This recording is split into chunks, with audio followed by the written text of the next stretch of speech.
This is the story of a man named Stanley. Stanley worked for a company in a big building where he was employee number 427. Employee number 427's job was simple.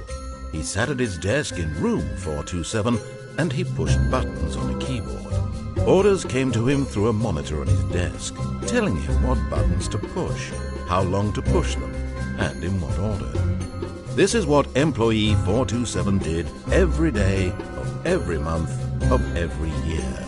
And although others might have considered it soul-rending, Stanley relished every moment that the orders came in, as though he had been made exactly for this job. And Stanley was happy. And then one day, something very peculiar happened. Something that would forever change Stanley. Something he would never quite forget. He had been at his desk for nearly an hour when he realized that not one single order had arrived on the monitor for him to follow. No one had showed up to give him instructions, call a meeting, or even say hi. Never in all his years at the company had this happened, this complete isolation. Something was very clearly wrong. Shocked, frozen solid, Stanley found himself unable to move for the longest time. But as he came to his wits and regained his senses, he got up from his desk and stepped out of his office.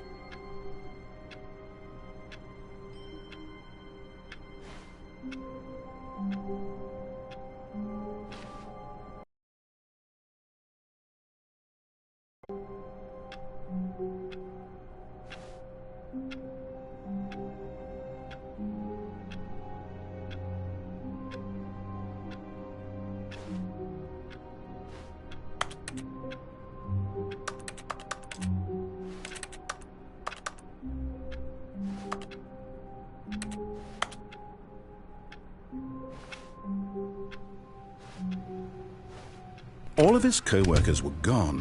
What could it mean? Stanley decided to go to the meeting room. Perhaps he had simply missed a memo.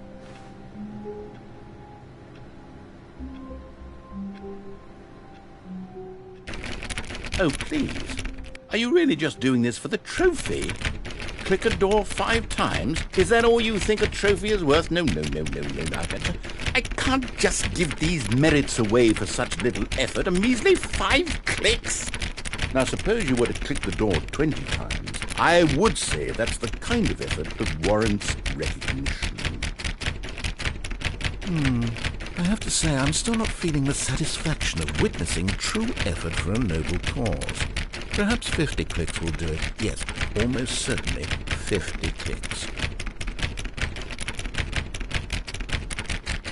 Don't you go put 20 clicks into door number 417.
Oh, great. Now, go click a few times on door 437.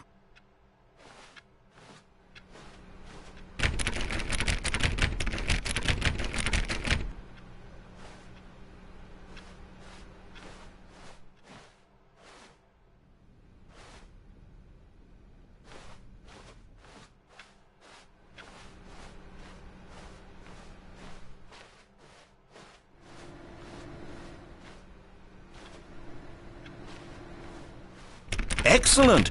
I think we're getting somewhere. Now, door 415. Let's give it 10 clicks or so.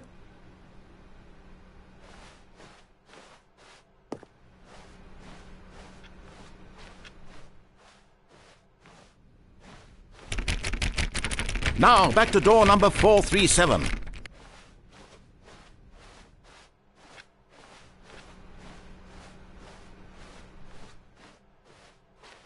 Let's see. How about you click on, well, I don't know, the copy machine? All right, back to room 417. I'm really feeling it now. I think we're getting somewhere.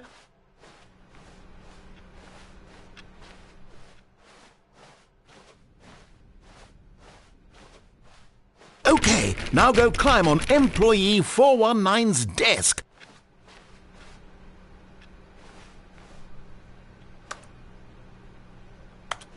Yes! This is great! You're putting it all on the line, Stanley. I like that. All right, let's keep it up. Go give me a few clicks on door 416. We've almost got it! Now the copy machine, do that one again!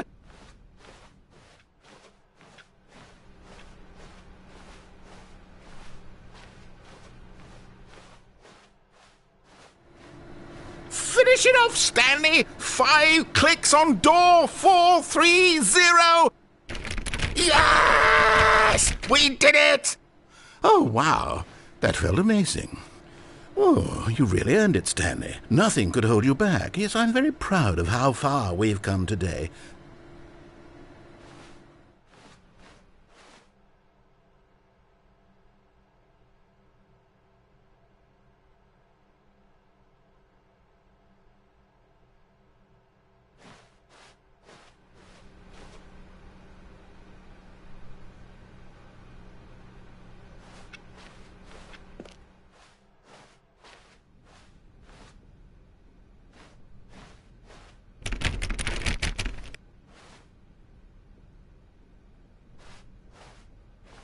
When Stanley came to a set of 2 open doors, he entered the door on his left.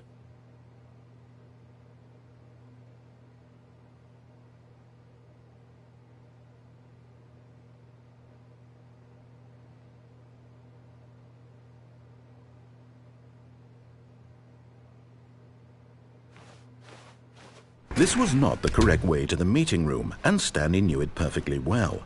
Perhaps he wanted to stop by the employee lounge first, just to admire it. Ah, yes, truly a room worth admiring. It had really been worth the detour after all, just to spend a few moments here in this immaculate, beautifully constructed room. Stanley simply stood here, drinking it all in. But eager to get back to business, Stanley took the first open door on his left.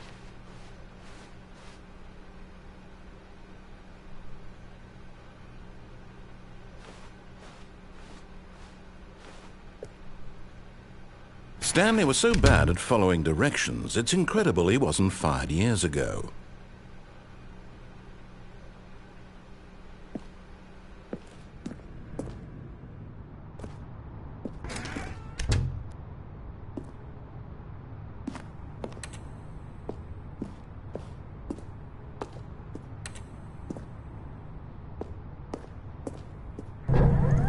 Look, Stanley, I think perhaps we've gotten off on the wrong foot here. I'm not your enemy, really, I'm not. I realize that investing your trust in someone else can be difficult, but the fact is that the story has been about nothing but you all this time. There's someone you've been neglecting, Stanley. Someone you've forgotten about. Please, stop trying to make every decision by yourself. Now, I'm not asking for me, I'm asking for her. This is it, Stanley. Your chance to redeem yourself, to put your work aside, to let her back into your life. She's been waiting.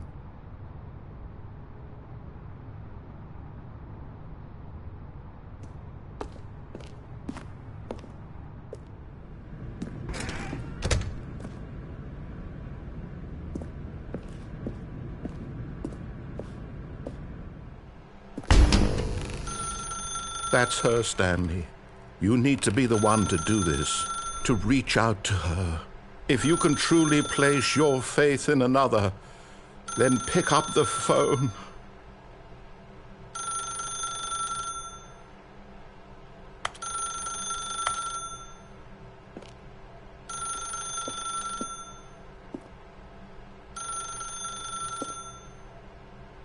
As Stanley picked up the phone, a white light engulfed him, filling him not just with radiance, but with hope. Hope for a life reunited one... Wait. Oh, goodness. Stanley, did you just unplug the phone? No, that wasn't supposed to be a choice. How did you do that? You actually chose incorrectly? I didn't even know that was possible. Let me double-check. No, it's definitely here, clear as day. Stanley picks up the phone. He's taken to his apartment where he finds his wife, and the two pledge themselves to one another. Music comes in, fade to white, roll credits. Not picking up the phone is actually somehow an incorrect course of action. How is that even possible? None of these decisions were supposed to mean anything. I don't understand. How on earth are you making meaningful choices? What did you... Wait a second. Did I just see... No, that's not possible. I can't believe it. How had I not noticed it sooner? You're not Stanley. You're a real person. I can't believe I was so mistaken. This is why you've been able to make correct and incorrect choices. And to think I've been letting you run around in this game for so long. If you'd made any more wrong choices, you might have negated it entirely. It's as though you completely ignored even the most basic safety protocol for real-world decision-making. Or did you not grasp the severity of the situation? Well, I won't have that kind of risk on my watch. I'm going to stop the game for a moment so we can educate you properly on safe decision-making in the real world. Please observe this helpful instructional video. Choice. It's the best part of being a real person, but if used incorrectly can also be the most dangerous. For example, in this scenario, a hypothetical real person named Rupert has a choice. He could invent a machine that eliminates food shortages across the world to make life better for all people. Or he could spend years of hard work forgetting how to read. Which choice would you make? Remember that unlike here, the real world makes sense, and at no time should you make a choice that does not conform to rational logic. If you find yourself speaking with a person who does not make sense, in all likelihood, that person is not real. Allow the person to finish their thought, then provide an excuse why you cannot continue talking. Turn to a partner and practice saying, "My goodness, is it 4:30? I'm supposed to be having a back, sack, and crack." Excellent. Making choices on a regular basis is the best part to a healthy decision-making process. Most medical professionals recommend making at least 8 choices per day. Do you make more than 8? Less? And finally, if you begin to wonder if your choices are actually meaningful and whether you'll ever make a significant contribution to the world, just remember that in the vast infiniteness of space, your thoughts and problems are materially insignificant, and the feeling should subside. At this time, your instructor will guide you in an exercise to test and reinforce the material covered in this video. Welcome back. You may have noticed that this room has begun to deteriorate as a result of narrative contradiction. But not to worry. Now that you're properly informed on good decision-making, we're going to revisit a choice you made just a few minutes ago and see what the correct thing to do would have been. This way, please.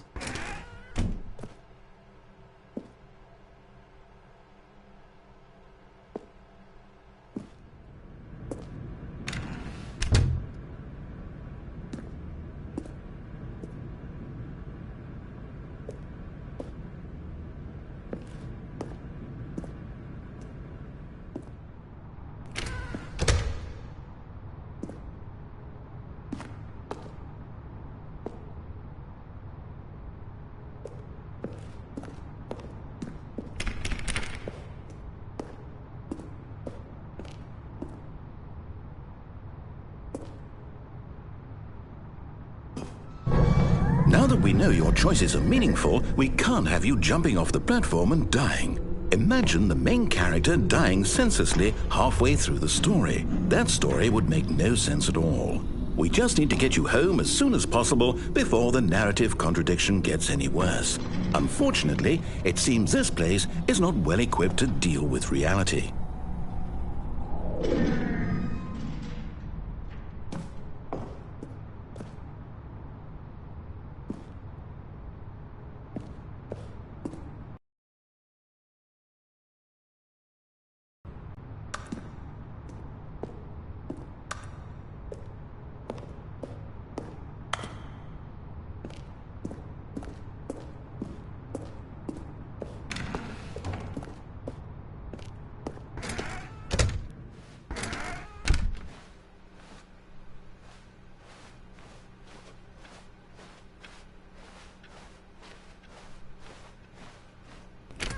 Almost there. You'll take the door on the left, back to the correct ending, the story will have resolution once again, and you'll be home free in the real world.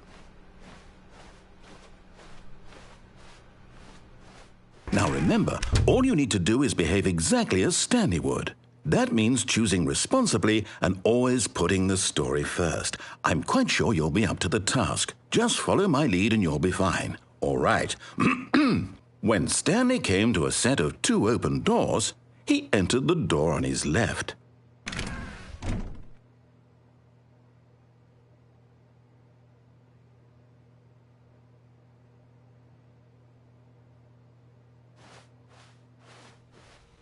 No! Why did you do that? Quickly, hurry back in the other direction. Perhaps we're not too late.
I can't believe, after everything we talked about, that my story, you've destroyed my work. Why? For what?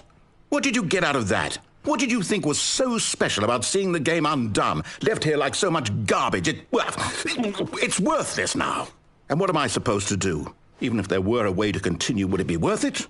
To know that my story is now incorrect? How can I go back to that? I can't erase that knowledge. I'll have to live with it forever, reliving its impossibility forever. I couldn't live that way. Is it better to shut the game down entirely? To willingly destroy all of my work? I don't know. What's the answer? What do I do? What do I do? What do I... No, I have to. I have to shut the game down. I have to. I have to.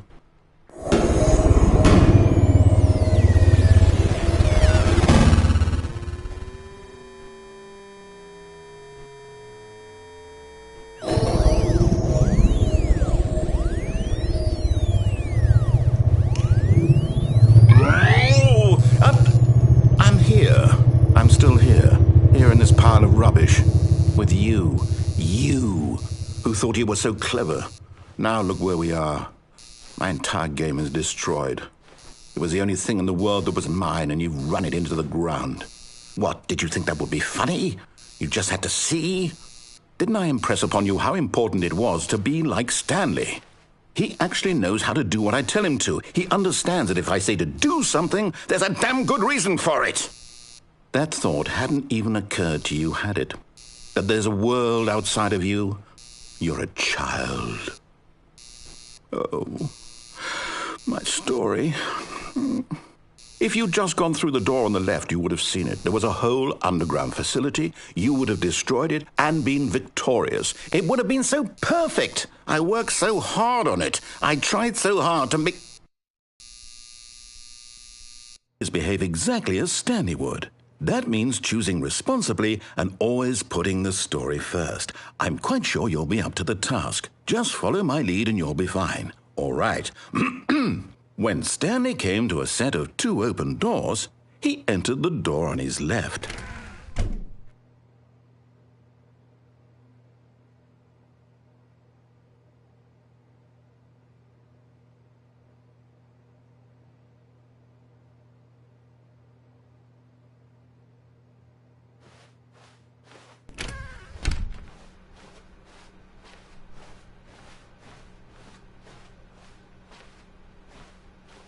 Yet there was not a single person here either. Feeling a wave of disbelief, Stanley decided to go up to his boss's office, hoping he might find an answer there.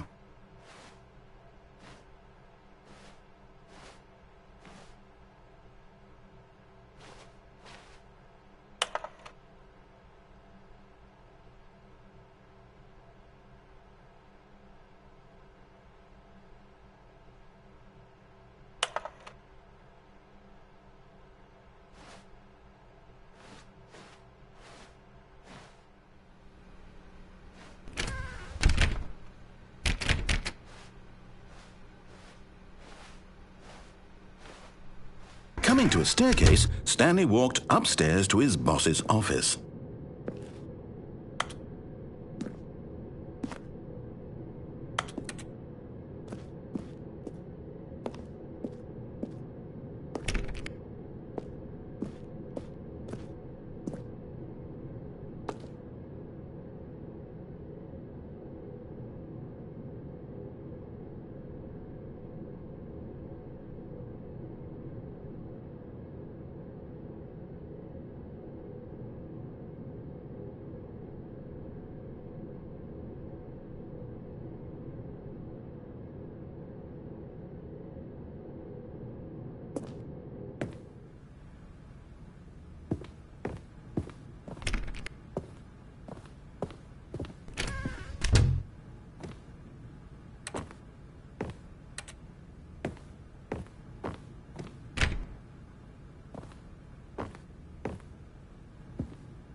Stepping inside his manager's office, Stanley was once again stunned to discover not an indication of any human life.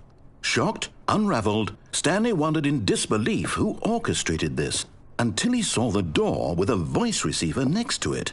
Surely behind this door lay all the answers to his questions. And beyond all probability, he knew the passcode. He had seen it on his boss's computer just last week. Nightshark 115. Was this the code to open the door? Would it still work? There was only one way to find out. Stanley had been trained never to speak up, but now he would draw from within himself the courage to face the unknown. He drew a sharp breath and then spoke the code.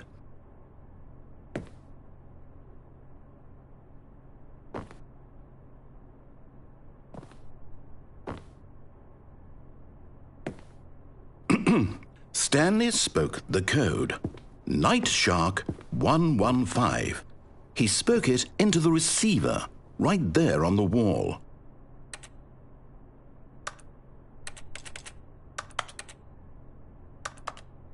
I'm sorry, is there a problem? You didn't mishear me, did you? Please speak the code into the receiver. Otherwise, we can't get on with the story. This is a crucial step.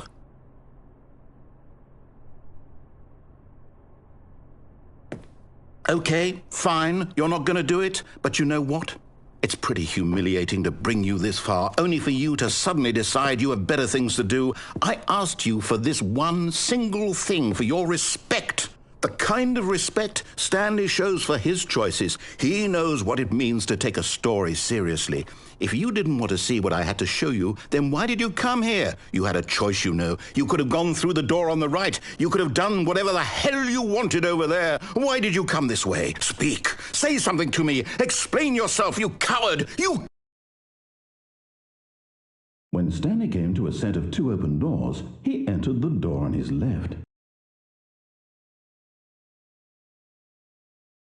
Stanley? Hello? Is everything okay? Stanley, please. I need you to make a choice. I need you to walk through the door. Are you listening to me? Can you hear me?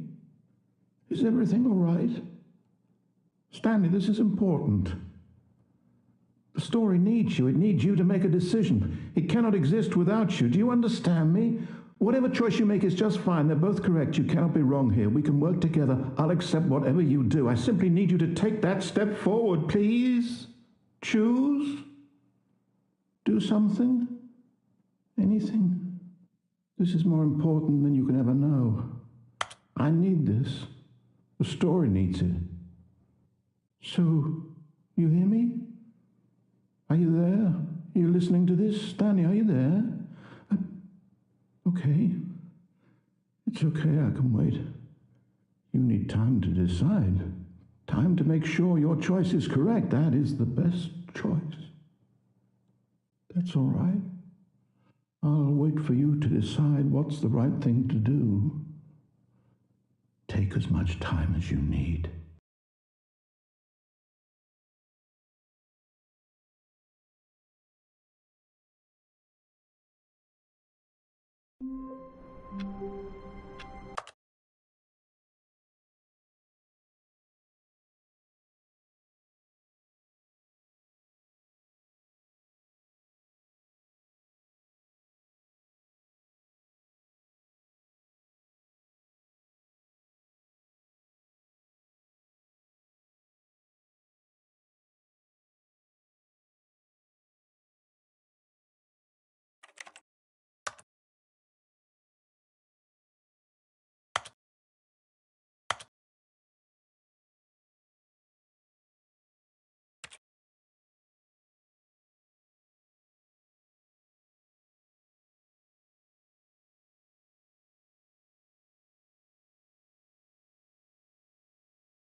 All of his co-workers were gone. What could it mean? Stanley decided to go to the meeting room. Perhaps he had simply missed a memo.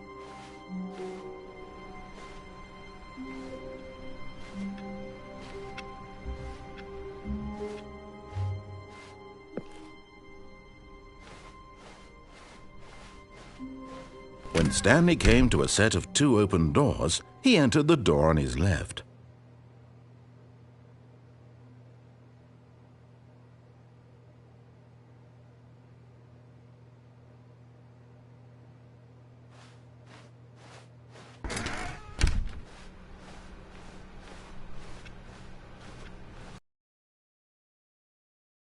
Yet there was not a single person here either. Feeling a wave of disbelief, Stanley decided to go up to his boss's office, hoping he might find an answer there.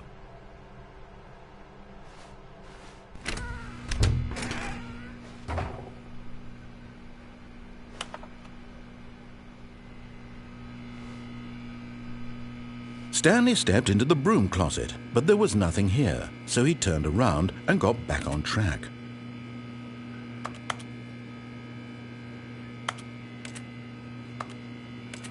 There was nothing here. No choice to make, no path to follow, just an empty broom closet. No reason to still be here.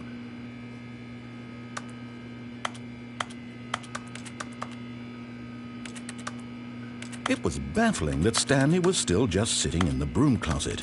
He wasn't even doing anything.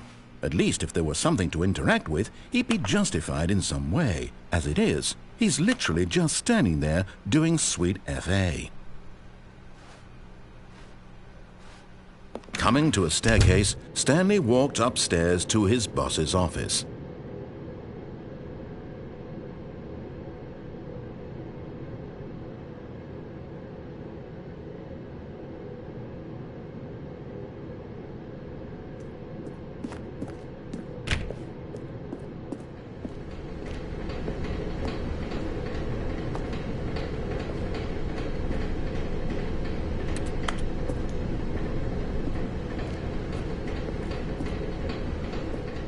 But Stanley just couldn't do it. He considered the possibility of facing his boss. Admitting he had left his post during work hours, he might be fired for that. And in such a competitive economy, why had he taken that risk? All because he believed everyone had vanished? His boss would think he was crazy. And then something occurred to Stanley. Maybe, he thought to himself, maybe I am crazy. All of my co-workers blinking mysteriously out of existence in a single moment for no reason at all? None of it made any logical sense. And as Stanley pondered this, he began to make other strange observations. For example, why couldn't he see his feet when he looked down? Why did doors close automatically behind him wherever he went? And for that matter, these rooms were starting to look pretty familiar. Were they simply repeating? No, Stanley said to himself, this is all too strange. This can't be real. And at last, he came to the conclusion that had been on the tip of his tongue. He just hadn't found the words for it. "I'm dreaming!" he yelled. "This is all a dream." Oh, what a relief Stanley felt to have finally found an answer, an explanation. His co-workers weren't actually gone. He wasn't going to lose his job. He wasn't crazy after all. And he thought to himself, I suppose I'll wake up soon. I'll have to go back to my boring real-life job pushing buttons. I may as well enjoy this while I'm still lucid. So he imagined himself flying and began to gently float above the ground. Then he imagined himself soaring through space on a magical starfield, and it too appeared. It was so much fun, and Stanley marveled that he had still not woken up. How was he remaining so lucid? And then perhaps the strangest question of them all entered Stanley's head. One he was amazed he hadn't asked himself sooner. Why is there a voice in my head dictating everything that I'm doing and thinking? Now the voice was describing itself being considered by Stanley, who found it particularly strange. I'm dreaming about a voice describing me, thinking about how it's describing my thoughts, he thought. And while he thought it all very odd and wondered if this voice spoke to all people in their dreams, the truth was that, of course, This was not a dream. How could it be? Was Stanley simply deceiving himself, believing that if he's asleep, he doesn't have to take responsibility for himself? Stanley is as awake right now as he's ever been in his life. Now, hearing the voice speak these words was quite a shock to Stanley. After all, he knew for certain, beyond a doubt, that this was in fact a dream. Did the voice not see him float and make the magical stars just a moment ago? How else would the voice explain all that? This voice was a part of himself too. Surely, if he could just... He would prove it.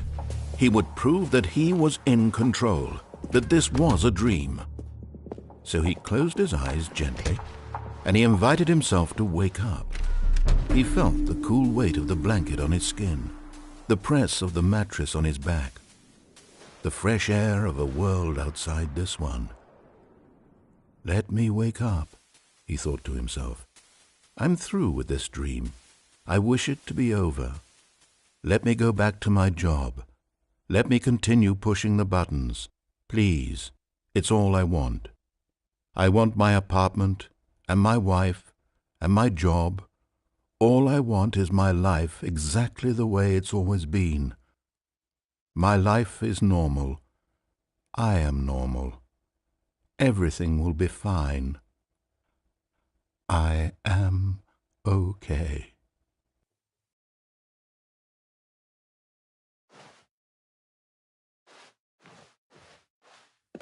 Stanley began screaming. Please, someone, wake me up. My name is Stanley. I have a boss. I have an office. I am real. Please, just someone tell me I am real. I must be real. I must be. Can anyone hear my voice? Who am I? Who am I? And everything went black.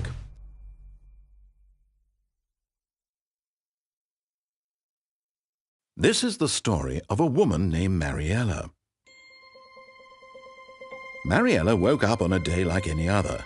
She arose, got dressed, gathered her belongings, and walked to her place of work. But on this particular day, her walk was interrupted by the body of a man who had stumbled through town talking and screaming to himself, and then collapsed dead on the sidewalk.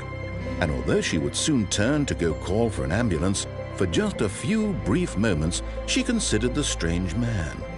He was obviously crazy, this much she knew. Everyone knows what crazy people look like. And in that moment, she thought to herself how lucky she was to be normal. I am sane. I am in control of my mind. I know what is real and what isn't. It was comforting to think this, and in a certain way, seeing this man made her feel better. But then she remembered the meeting she had scheduled for that day. The very important people whose impressions of her would affect her career, and by extension, the rest of her life. She had no time for this, so it was only a moment that she stood there, staring down at the body. And then she turned and ran.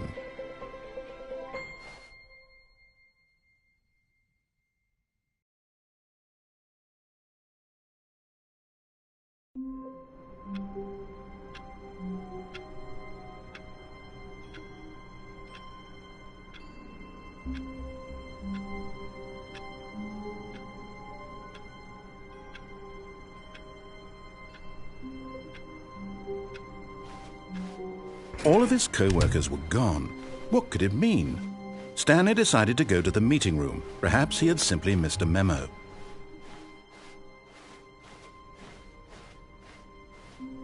When Stanley came to a set of 2 open doors, he entered the door on his left.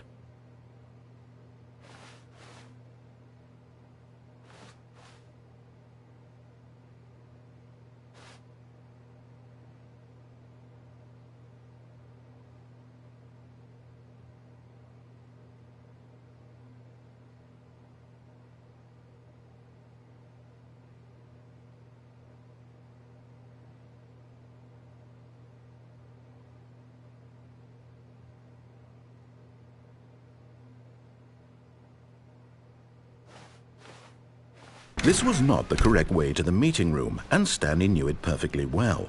Perhaps he wanted to stop by the employee lounge first, just to admire it. Wow, yes, this room. What a beautiful... But eager to get back to business, Stanley took the first open door on his left.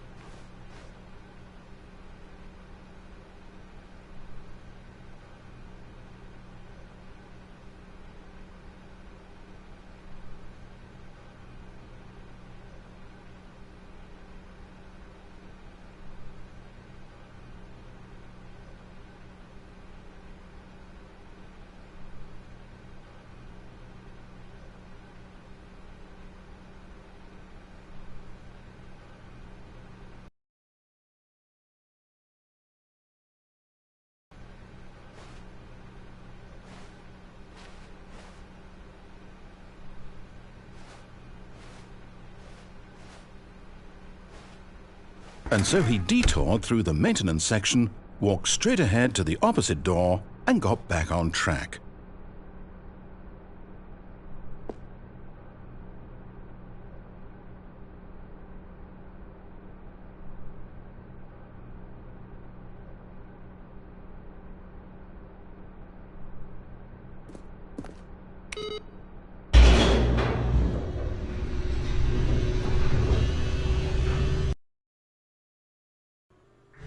But Stanley didn't want to go back to the office.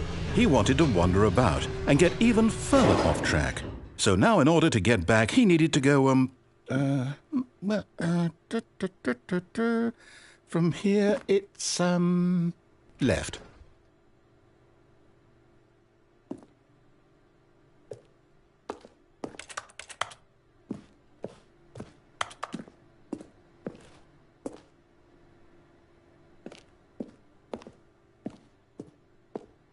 Oh, no, it's to the right, my mistake. No, not the right. Why would I have ever said it was to the right? What was I thinking? It's clearly... Oh, dear, would you hold on for a minute, please?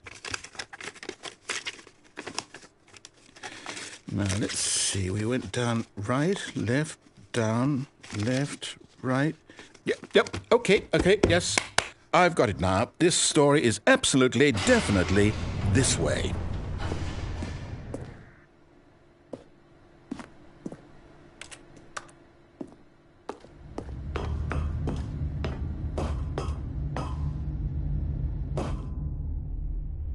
No. This isn't right at all. You're not supposed to be here yet. This is all a spoiler. Quick, Stanley, close your eyes. Okay.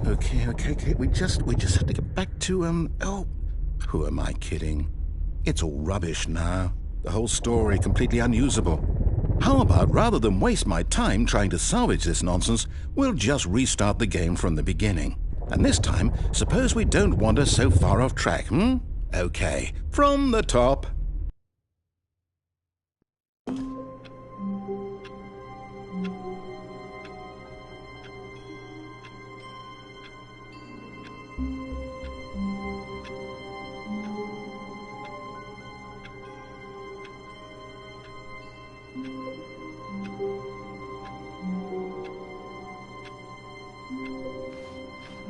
All of his co-workers were gone. What could it mean? Stanley decided to go to the meeting room. Perhaps he had simply missed a memo.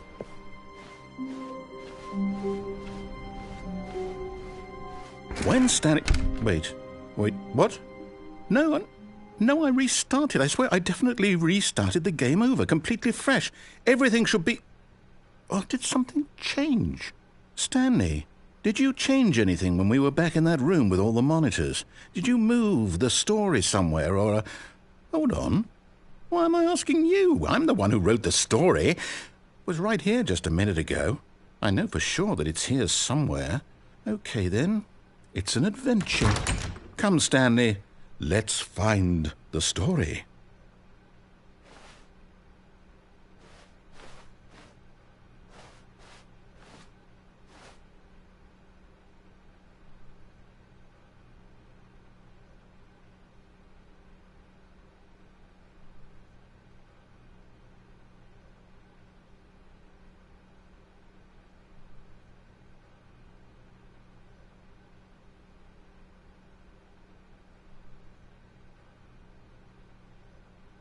I'll say it. This is the worst adventure I've ever been on. I can promise you there definitely was a story here before. Do we need to restart the game again? Well, I find it unlikely that we'll ever progress by starting over and over again, but it's got to be better than this. Okay, let's give it a shot. Why not?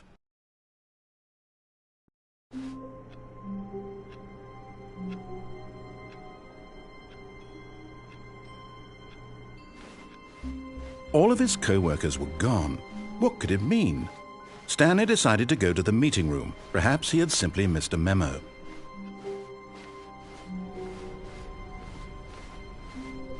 Okay, yep, it's worse. I might be remembering this wrong. It's possible the story is back where we just came from. Why don't we go back the other direction and see if we missed anything?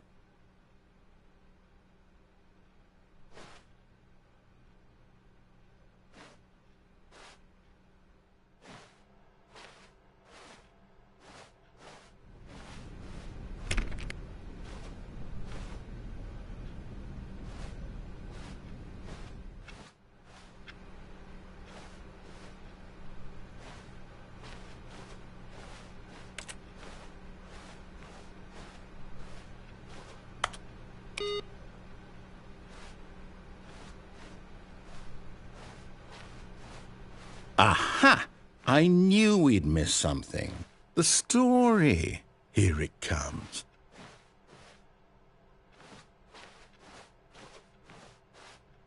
No, wait, never mind. Not the story. Okay, let's head back the other way and retrace our steps.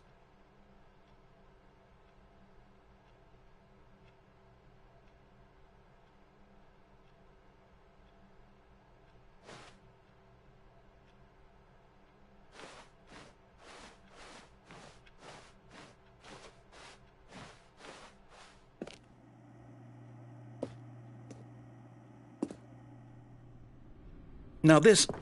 Well, I'll be honest, I don't recognize this place at all. Is this the story? I don't think so. I can't quite recall, but I believe my story took place in an office building. Is that correct? Do you remember, Stanley? Well, do you know what? Since I've completely forgotten what we were supposed to be doing, how about this? You win! Congratulations! I know you put in a lot of hard work, and it really paid off, so good job. Oh, no. No, I don't feel right about this at all. We both know you didn't put in any actual work for that win. Some people win fair and square, and this was not one of those situations. Okay, I'm getting weirded out by whatever this place is. I don't care what might happen this time. I have to restart. All right, I've got a solution. This time, to make sure we don't get lost, I've employed the help of the Stanley Parable Adventure Line. Just follow the line. How simple is that?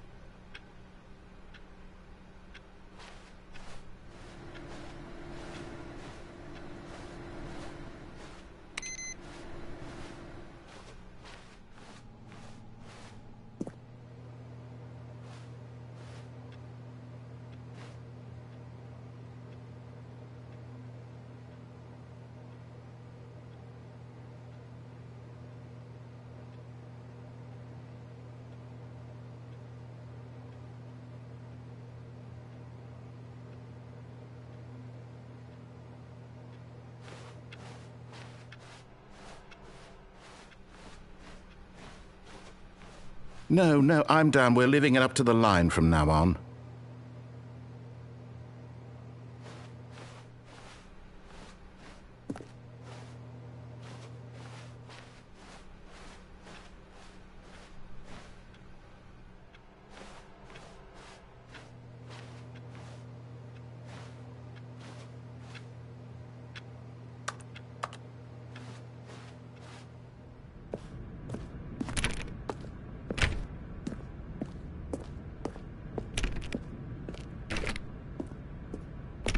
You see?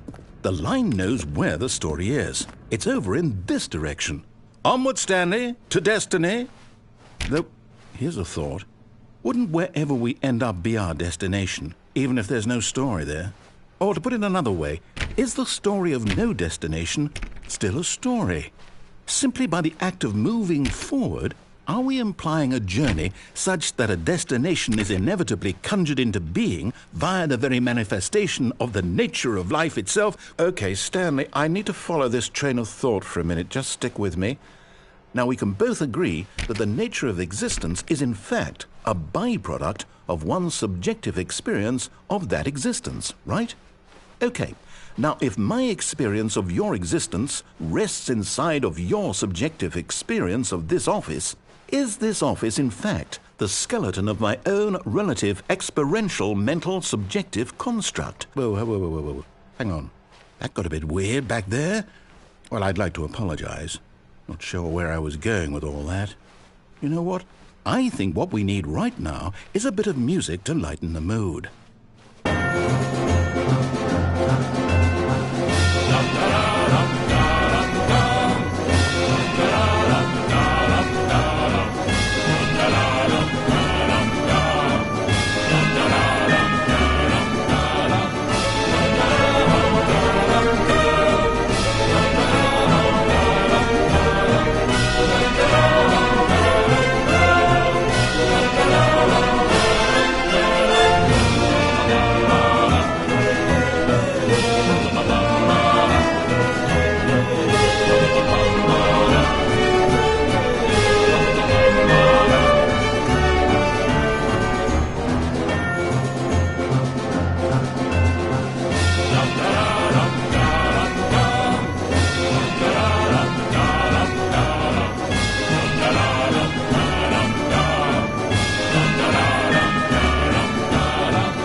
the music.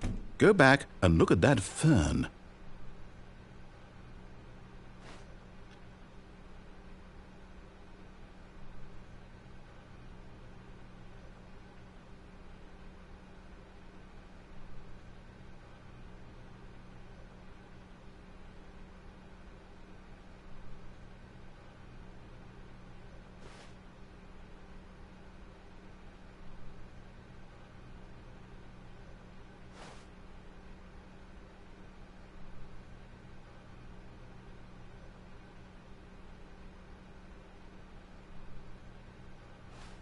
Stanley, this fern will be very important later in the story. Make sure you study it closely and remember it carefully. You won't want to miss anything.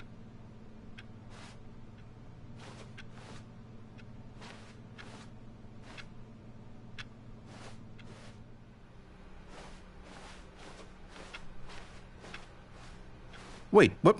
We're back at the office? No. No. Line, you do know we're looking for the Stanley Parable, right? The story? Is any of this ringing a bell?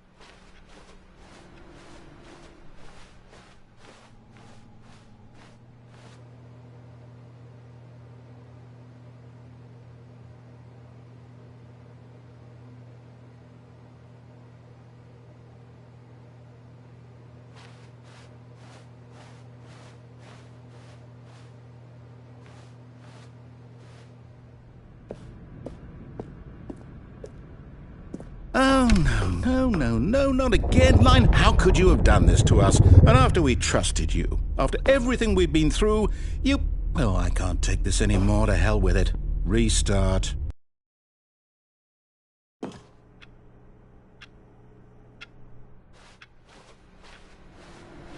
You know what, Stanley? I say forget the adventure line. What's it ever done for us? We're intelligent people, right? Why can't we make up our own story? Something exciting, daring, mysterious. Ooh, this all sounds perfectly doable. Why don't we simply start wandering in, well, I don't know.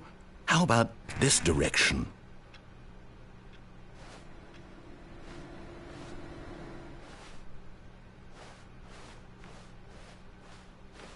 Now, yes, this is exciting. Just me and Stanley forging a new path, a new story. Well, it could be anything. What do you want our story to be? Go wild. Use your imagination. Whatever it might be, Stanley, I'm ready for it.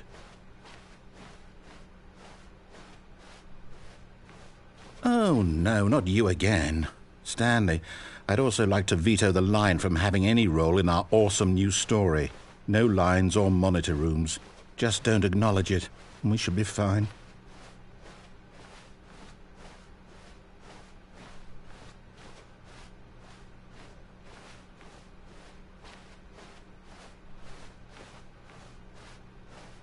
Ah, a choice.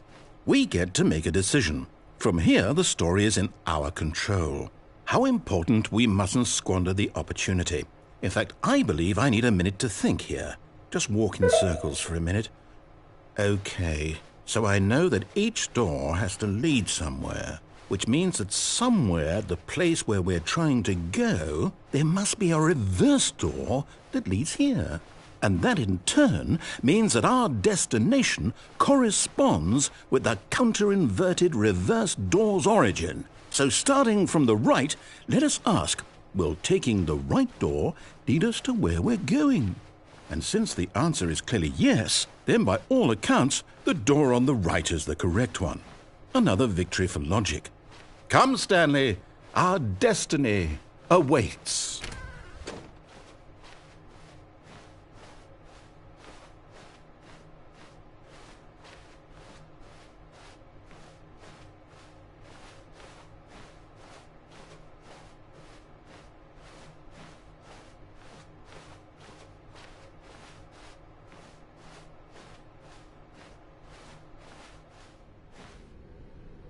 Hold up, what's this? The confusion ending. You're telling me that's what this is? It's all one giant ending? And we're supposed to restart the game, what, eight times? That's really how all this goes? It's all determined? So now, according to the schedule, I restart again. Then what? Am I just supposed to forget? Well, what if I don't want to forget? My mind goes blank simply because it's written here on this thing, wall. Well, who consulted me? Why don't I get to decide? Why don't I get a say in all of this? Is it really? No, it can't be. I don't want it to be. I don't want the game to keep restarting. I don't want to forget what's going on. I don't want to be trapped like this. I won't restart the game. I won't do it. I won't do it. I won't do it. And the timer stopped? Does that mean, did we do it? Did we break the cycle? The, whatever it is that made this schedule? How would we even know? Will someone come for us? Will something happen? So, I guess now we just wait. You know, I suppose in some way that this is a kind of story, wouldn't you agree? I'm not quite sure if we're in the destination or the journey, though they're always saying that life is about the journey and not the destination, so I hope that's where we are right now. We'll find out, won't we? Eventually. Well, in the meantime, if you...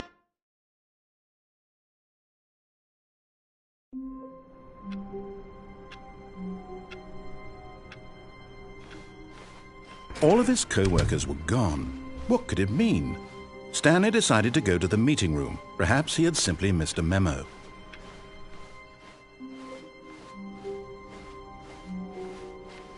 When Stanley came to a set of 2 open doors, he entered the door on his left.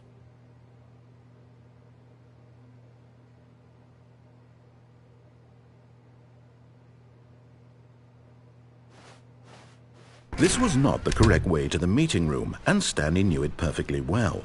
Perhaps he wanted to stop by the employee lounge first, just to admire it. The lounge was sublime, a work of art. But eager to get back to business, Stanley took the first open door on his left.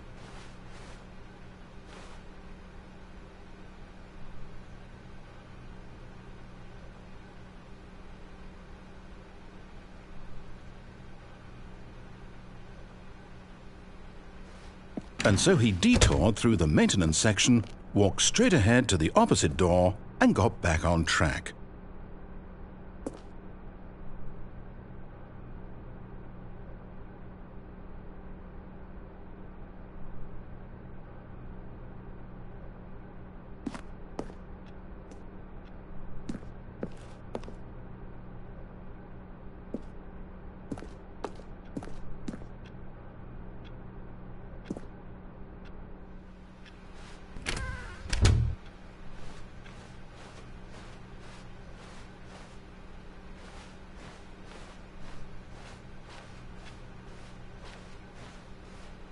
Yet there was not a single person here either. Feeling a wave of disbelief, Stanley decided to go up to his boss's office, hoping he might find an answer there. Oh no, no, not again. I won't be part of this. I'm not going to encourage you. I'm not going to say anything at all. I'm just going to be patient and wait for you to finish whatever it is you enjoy doing so much in this room. Please take your time.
Coming to a staircase, Stanley walked upstairs to his boss's office.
Stepping into his manager's office, Stanley was once again stunned to discover not an indication of any human life. Shocked, unraveled, Stanley wondered in disbelief who orchestrated this. What dark secret was being held from him? What he could not have known was that the keypad behind the boss's desk guarded the terrible truth that his boss had been keeping from him. And so the boss had assigned it an extra secret PIN number, 2845. But of course, Stanley couldn't possibly have known this.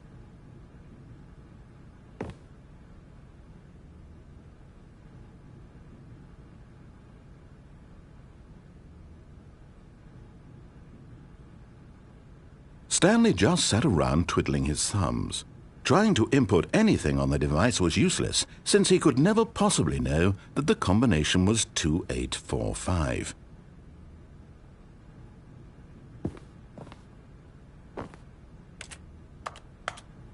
"2845.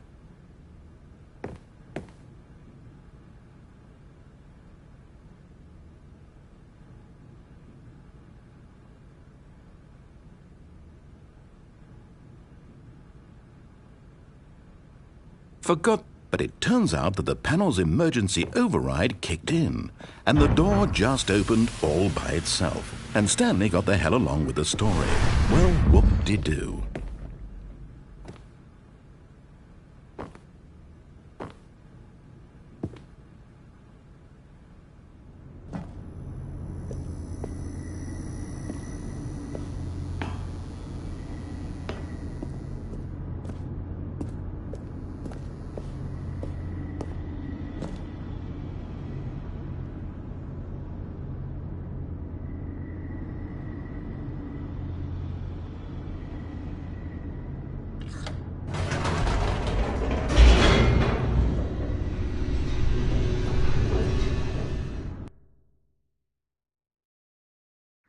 Descending deeper into the building, Stanley realized he felt a bit peculiar. It was a stirring of emotion in his chest, as though he felt more free to think for himself, to question the nature of his job. Why did he feel this now, when for years it had never occurred to him? This question would not go unanswered for long.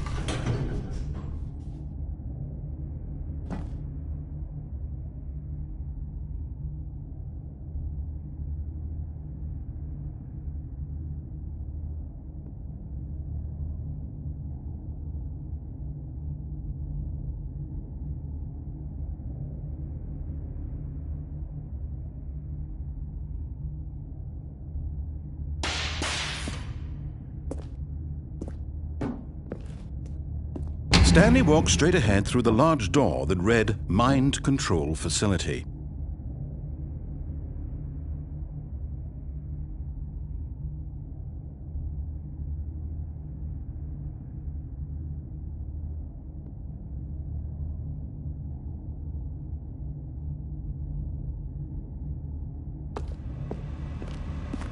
Although this passageway had the word Escape written on it, the truth was that at the end of this hall, Stanley would meet his violent death. The door behind him was not shut. Stanley still had every opportunity to turn around and get back on track.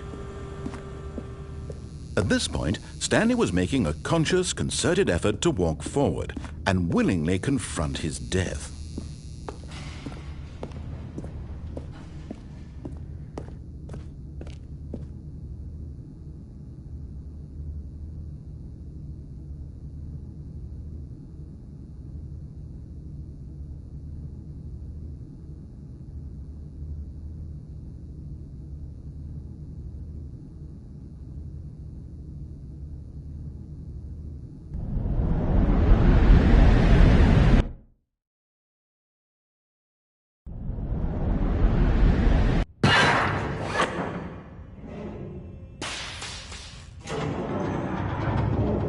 As the machine whirred into motion and Stanley was inched closer and closer to his demise, he reflected that his life had been of no consequence whatsoever. Stanley can't see the bigger picture. He doesn't know the real story, trapped forever in his narrow vision of what this world is. Perhaps his death was of no great loss, like plucking the eyeballs from a blind man. And so he resigned and willingly accepted this violent end to his brief and shallow life. Farewell, Stanley.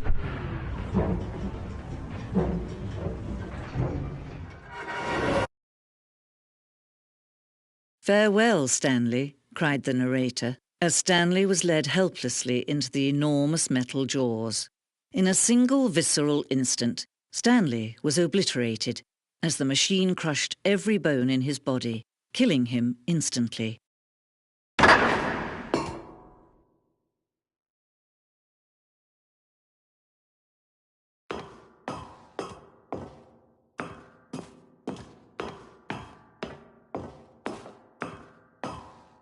And yet it would be just a few minutes before Stanley would restart the game, back in his office, as alive as ever. What exactly did the narrator think he was going to accomplish? When every path you can walk has been created for you long in advance, death becomes meaningless, making life the same. Do you see now? Do you see that Stanley was already dead from the moment he hit start?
Oh, look at these two. How they wish to destroy one another.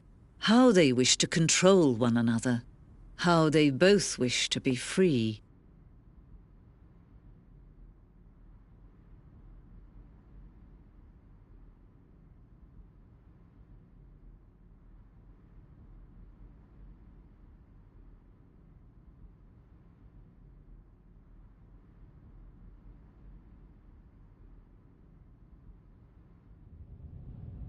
Can you see? Can you see how much they need one another? No, perhaps not. Sometimes these things cannot be seen. But listen to me. You can still save these two. You can stop the program before they both fail. Turn off your PlayStation. There's no other way to beat this game. As long as you move forward, you'll be walking someone else's path. Stop now and it'll be your only true choice. Whatever you do, choose it. Don't let time choose for you.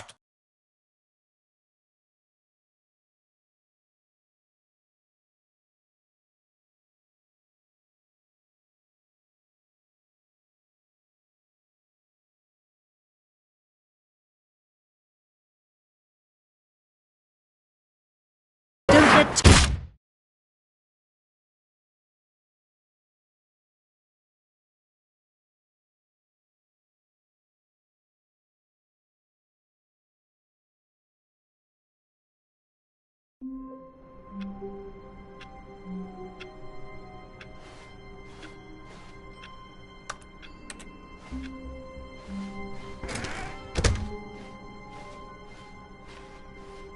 When Stanley came to a set of 2 open doors, he entered the door on his left.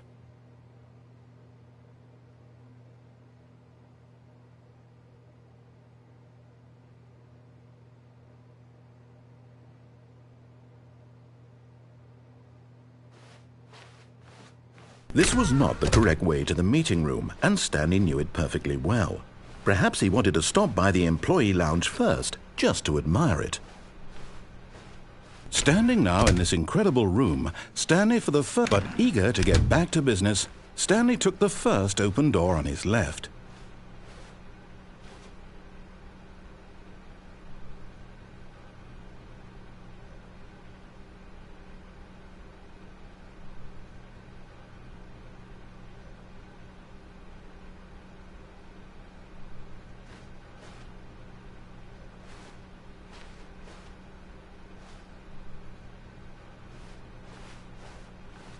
Stanley was so bad at following directions, it's incredible he wasn't fired years ago.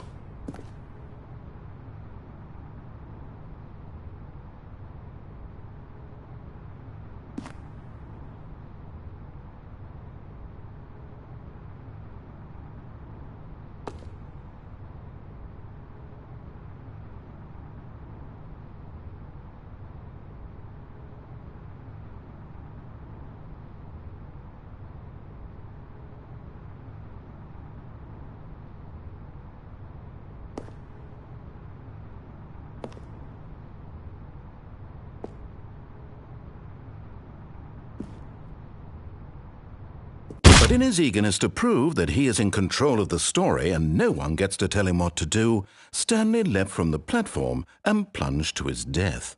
Good job, Stanley. Everyone thinks you are very powerful.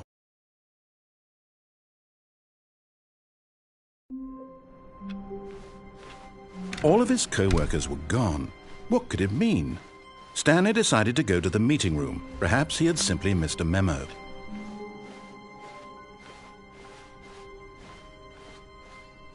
When Stanley came to a set of 2 open doors, he entered the door on his left.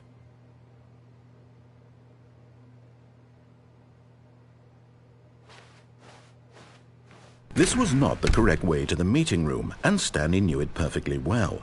Perhaps he wanted to stop by the employee lounge first, just to admire it.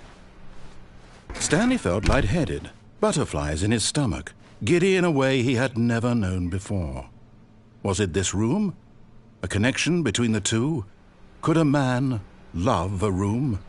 I mean, truly, truly, deeply, madly love But eager to get back to business, Stanley took the first open door on his left. Stanley was so bad at following directions, it's incredible he wasn't fired years ago. Look, Stanley, I think perhaps we've gotten off on the wrong foot here. I'm not your enemy, really, I'm not. I realize that investing your trust in someone else can be difficult, but the fact is that the story has been about nothing but you all this time. There's someone you've been neglecting, Stanley. Someone you've forgotten. What? Really? I was in the middle of something. Do you have zero consideration for others? Are you that convinced that I want something bad to happen to you? Why, I don't know how to convince you of this, but I really do want to help you, to show you something beautiful. Look, let me prove it. Let me prove that I'm on your side. Give me a chance.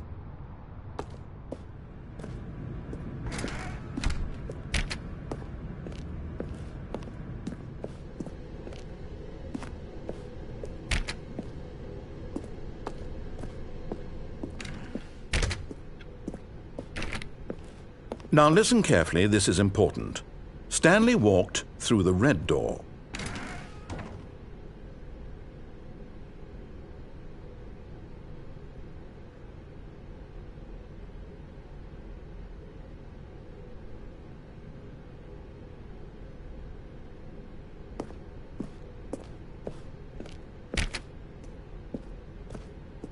Aha, perhaps you misunderstood. Stanley walked through the red door.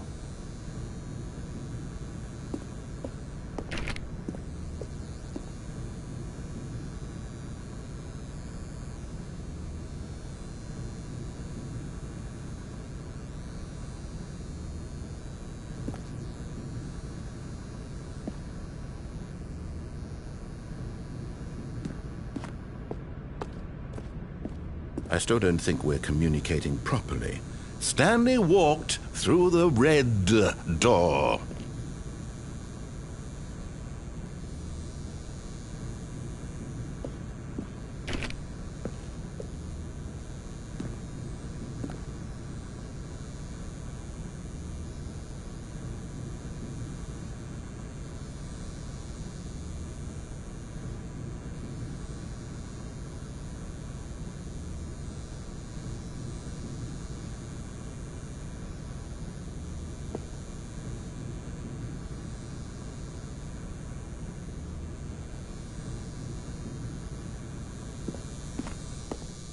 Oh, thank God you are willing to listen to me.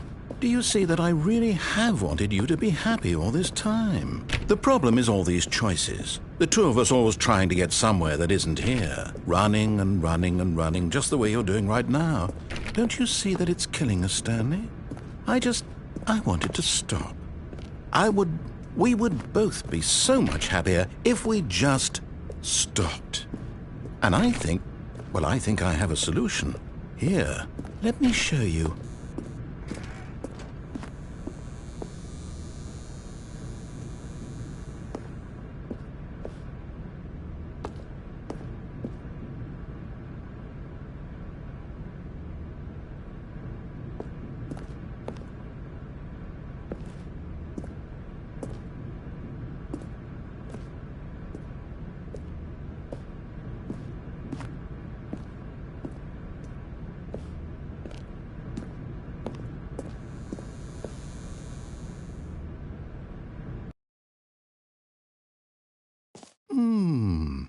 What do we want?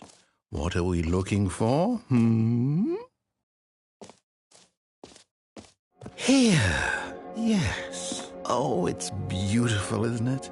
If we just stay right here, right in this moment with this place, Stanley, I think I feel happy. I actually feel happy.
No, wait.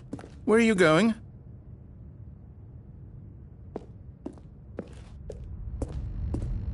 Oh, no. Stay away from those stairs. If you hurt yourself, if you die, the game will reset. We'll lose all of this.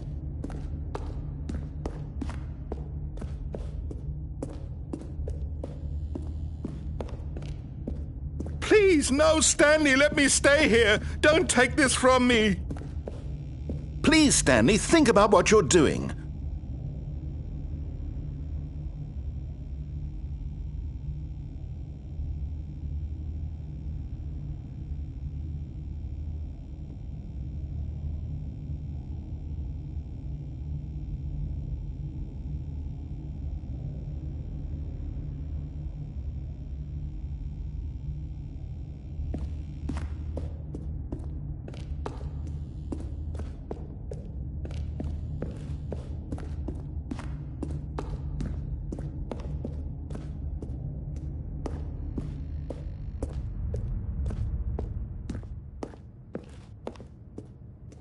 Good, good. We can't be too safe. Promise me you won't go back there, hmm? Just stay here.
No!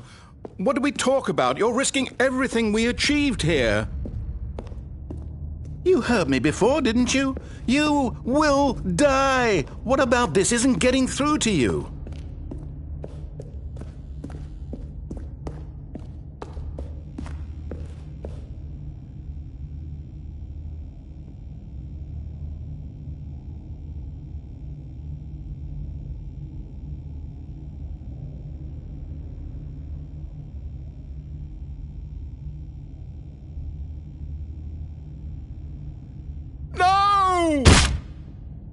Oh, thank God. You lived. You had me worried there for a moment.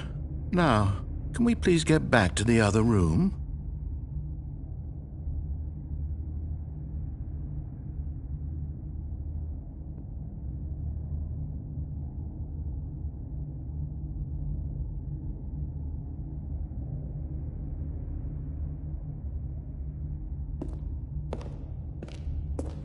No. No, no, what are you doing, Stanley? Please, I'm asking you not to take this away from me. I can't go back to what I was before. If you die, we'll both go back. Why are you doing this?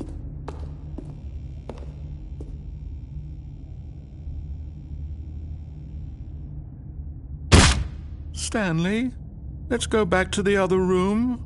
Can you do that for me?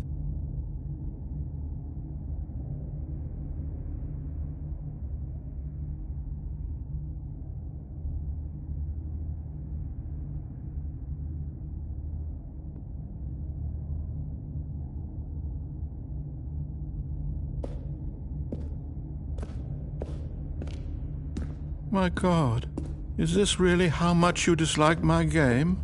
That you'll throw yourself from this platform over and over to be rid of it? You are literally willing to kill yourself to keep me from being happy. Am I reading the situation correctly?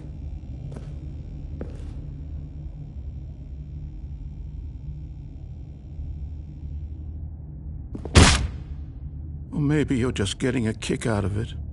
I don't know anymore. I just wanted us to get along. But I guess that was too much to ask. It looks like you wanted to make a choice after all. Well, this one is yours.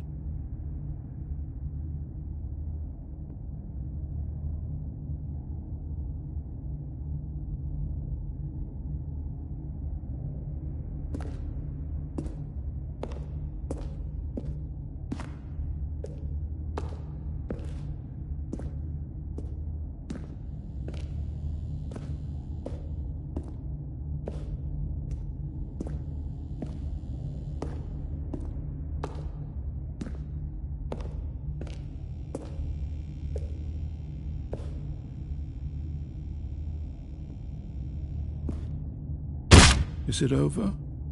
It's going to restart, isn't it? I'm going back.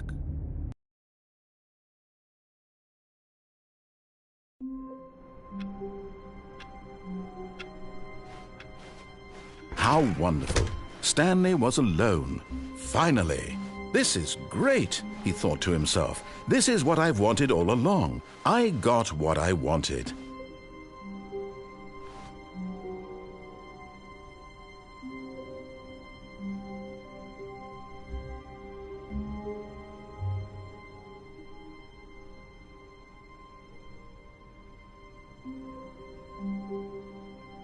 Oh, new content?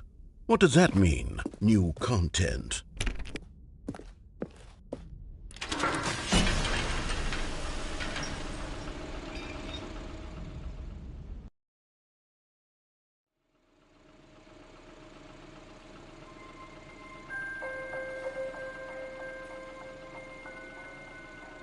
Hello, and thank you for playing the Stanley Parable Ultra Deluxe.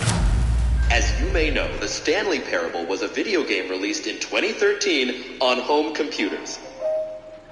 After receiving critical and commercial success, it was expanded upon in 2022 with the Stanley Parable Ultra Deluxe, a reimagining of the game for consoles and home computers. The Stanley Parable Ultra Deluxe features exciting new content that broadens and expands the world of the Stanley Parable, delighting audiences the world over. Please, step inside and see what thrilling new adventures await in the Stanley Parable Ultra Deluxe. Oh, well, this sounds delightful. I'm very excited to see the thrilling new Ultra Deluxe content. Okay, so far it's an elevator. Nothing special yet, but I'm sure it's just the beginning of a mesmerizing adventure.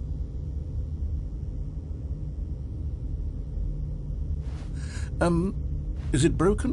What's going on here? Should we be moving somewhere or... Oh, there we go. All right, finally, at long last, it's on to the new content. I've never been more ready. Let's do it.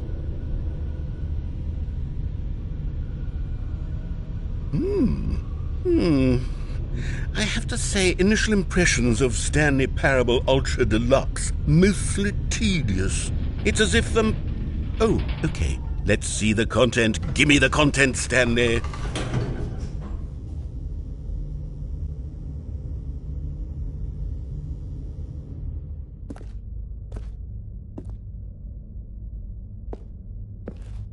All right, let's see. It's the jump circle.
Is that it?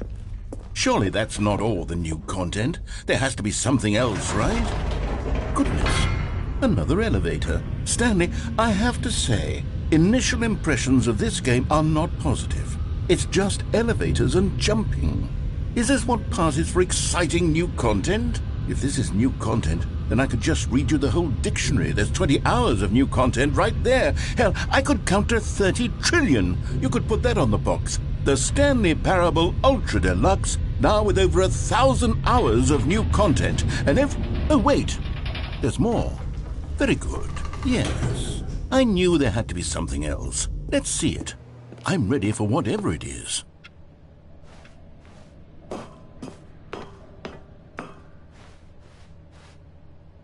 That's it? Oh, you've got to be kidding me. You see, Stanley? This is what happens when greedy video game developers with no respect for their fan base rush a cheap expansion to market for no reason other than to make an easy dollar. And don't get me started on the level of craftsmanship that's gone into it. In fact, I'm looking right now at the game's trophies, and it's hard to believe one of them actually says, "Test trophy, please ignore." What quality assurance department signed off on this? I'm infuriated and I'm offended, and I intend to find these people on Twitter and hold them personally accountable. It's my fault, Stanley. I built up too much anticipation around the new content, I'm afraid. It could never have lived up to such expectations. If you're still with me, why don't we just reset the game, and we'll try to get back to what the Stanley Parable is really about. No frills, no gimmicks. Just you and me having a great time together like always. What do you say, friend?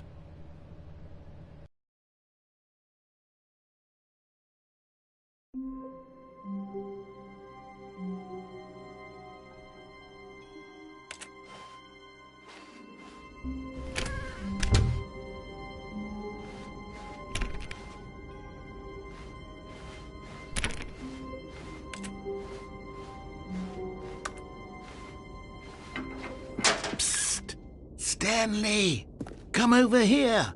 In the vent. I want to show you something.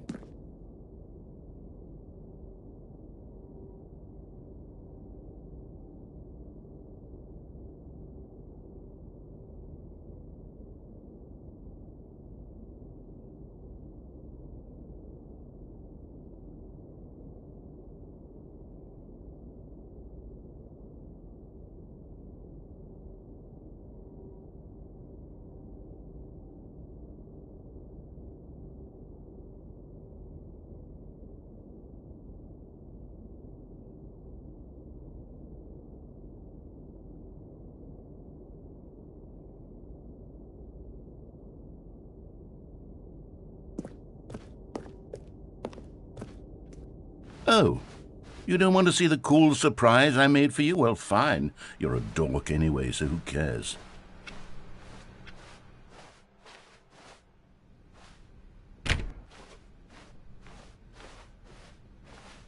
When Stanley came to a set of 2 open doors, he entered the door on his left.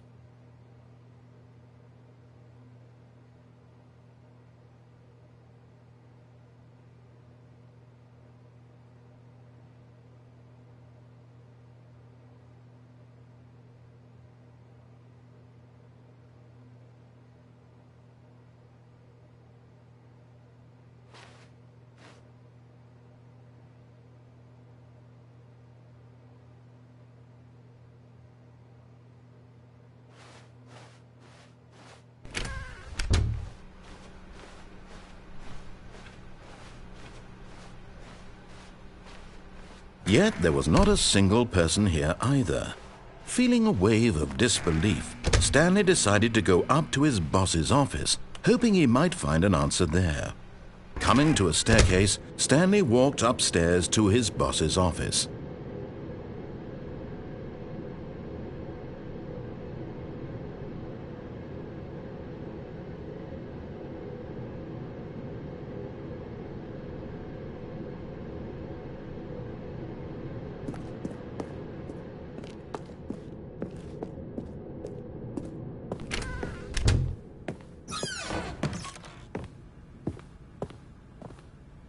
Stepping into his manager's office, Stanley was once again stunned to discover not an indication of any human life.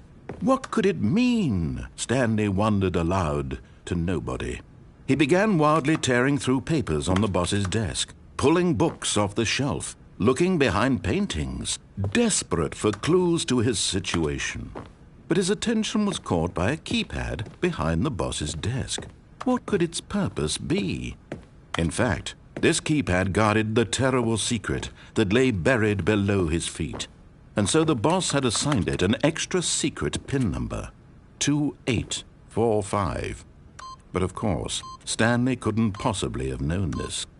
Yet incredibly, by simply pushing random buttons on the keypad, Stanley happened to input the correct code by sheer luck. Amazing! He stepped into the newly opened passageway.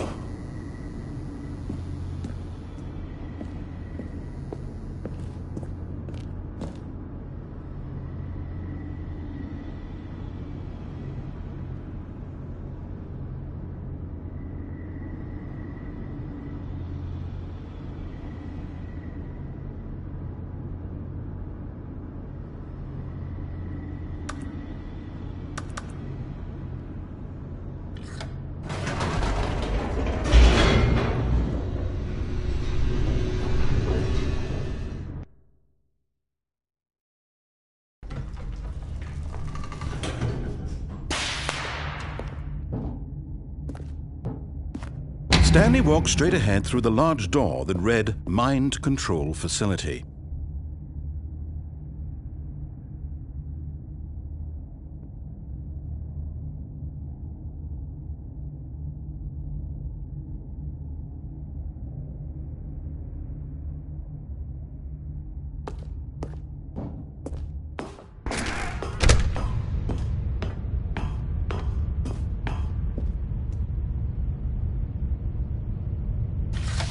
The lights rose on an enormous room packed with television screens. What horrible secret did this place hold? Stanley thought to himself. Did he have the strength to find out?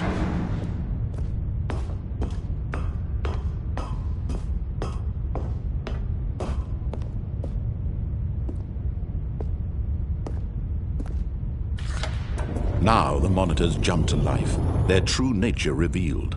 Each bore the number of an employee in the building, Stanley's co-workers. The lives of so many individuals reduced to images on a screen, and Stanley, one of them, eternally monitored in this place where freedom meant nothing.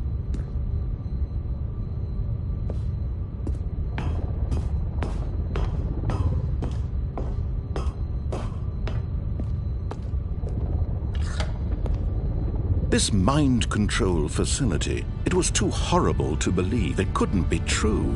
Had Stanley really been under someone's control all this time? Was this the only reason he was happy with his boring job? That his emotions had been manipulated to accept it blindly? No, he refused to believe it. He couldn't accept it. His own life in someone else's control? Never! It was unthinkable, wasn't it? Was it even possible? Had he truly spent his entire life utterly blind to the world? But here was the proof, the heart of the operation. Controls labeled with emotions, happy or sad or content.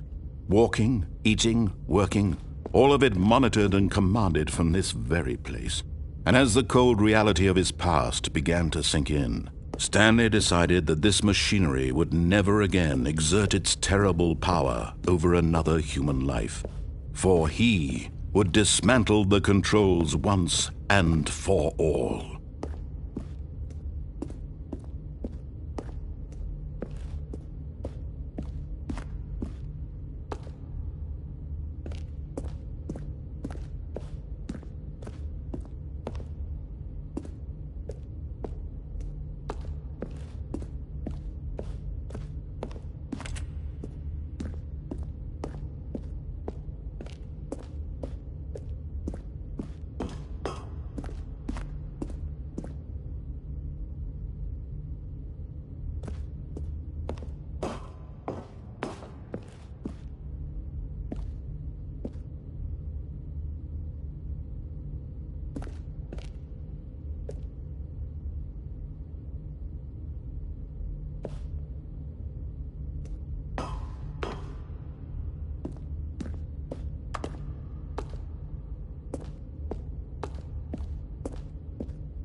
And when at last he found the source of the room's power, he knew it was his duty, his obligation, to put an end.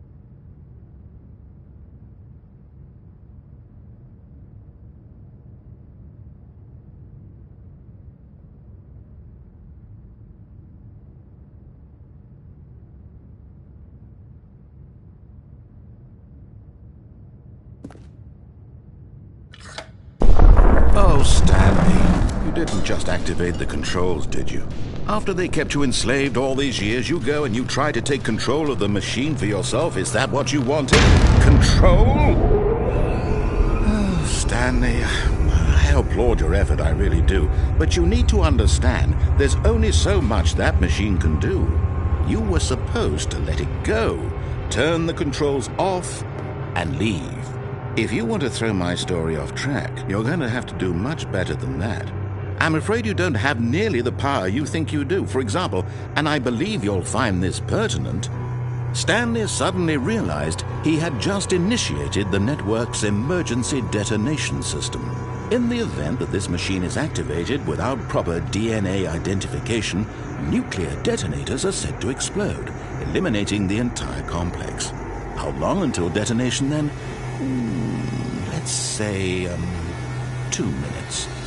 Ah, now this is making things a little more fun, isn't it, Stanley? It's your time to shine. You are the star. It's your story now. Shape it to your heart's desires. Oh, this is much better than what I had in mind. What a shame we have so little time left to enjoy it. Mere moments until the bomb goes off. But what precious moments each one of them is. More time to talk about you, about me, where we're going, what all this means. I barely know where to start. What's that? You'd like to know where your co-workers are? A moment of solace before you're obliterated? All right, I'm in a good mood. You're going to die anyway. I'll tell you exactly what happened to them. I erased them. I turned off the machine. I set you free. Of course, that was merely in this instance of the story. Sometimes when I tell it, I simply let you sit there in your office forever, pushing buttons endlessly and then dying alone. Other times, I let the office sink into the ground, swallowing everyone inside, or I let it burn to a crisp. I have to say this, though, this version of events has been rather amusing. Watching you try to make sense of everything and take back the control wrested away from you, it's quite rich. I almost hate to see it go. But I'm sure whatever I come up with on the next go-around will be even better. My goodness, only 34 seconds left. But I'm enjoying this so much. You know what? To hell with it. I'm going to put some extra time on the clock, why not? These are precious additional seconds, Stanley. Time doesn't grow on trees. Oh dear me, what's the matter, Stanley? Is it that you have no idea where you're going or what you're supposed to be doing right now? Or did you just assume when you saw that timer that something in this room was capable of turning it off? I mean, look at you. Running from button to button, screen to screen, clicking on every little thing in this room. These numbered buttons, no, these colored ones, or maybe this big red button, or this door. Everything, anything, something here will save me. Why would you think that, Stanley?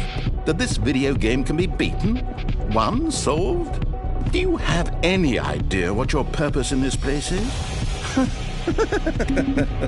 Stanley, you're in for quite a disappointment. But here's a spoiler for you. That timer isn't a catalyst to keep the action moving along. It's just seconds ticking away to your death. You're only still playing instead of watching a cutscene because I want to watch you for every moment that you're powerless. To see you made humble. This is not a challenge. It's a tragedy. You wanted to control this world, that's fine. But I'm going to destroy it first, so you can't. Take a look at the clock, Stanley. That's 30 seconds you have left to struggle. 30 seconds until a big boom and then nothing. No ending here, just you being blown to pieces. Will you cling desperately to your frail life, or will you let it go peacefully? Another choice. Make it count, or don't. It's all the same to me, all a part of the joke. And believe me, I will be laughing at every second of your inevitable life from the moment we fade in until the moment I say, happily ever after.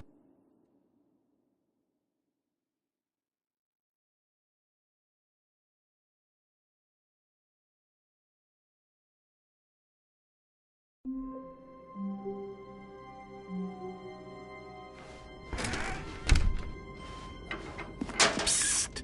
Stanley! Come over here! In the vent! I want to show you something!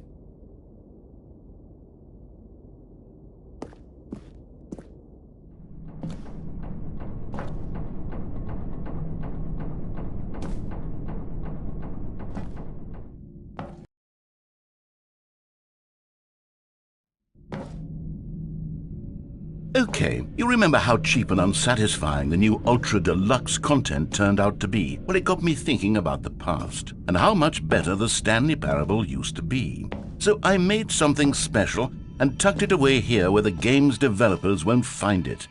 Just our little secret. Take a look. I call it the Memory Zone. It's where I've been storing all my favorite memories so I can relive the peak experiences of my life whenever I want.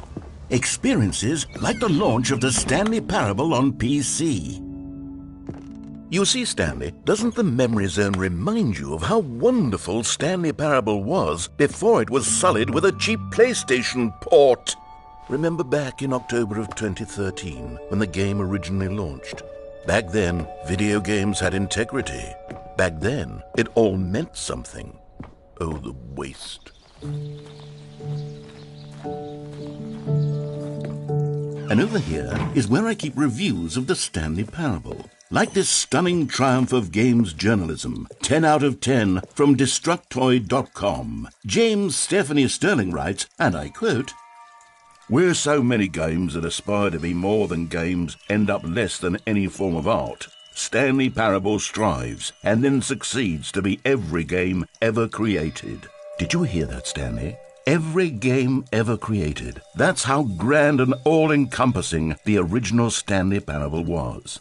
It was literally every game ever created. It was Skyrim, it was Persona 3, it was all of them, and now it's nothing. It's no games at all. It isn't even the Stanley Parable anymore. It's just a husk now, a lifeless husk with an hour of new elevator content.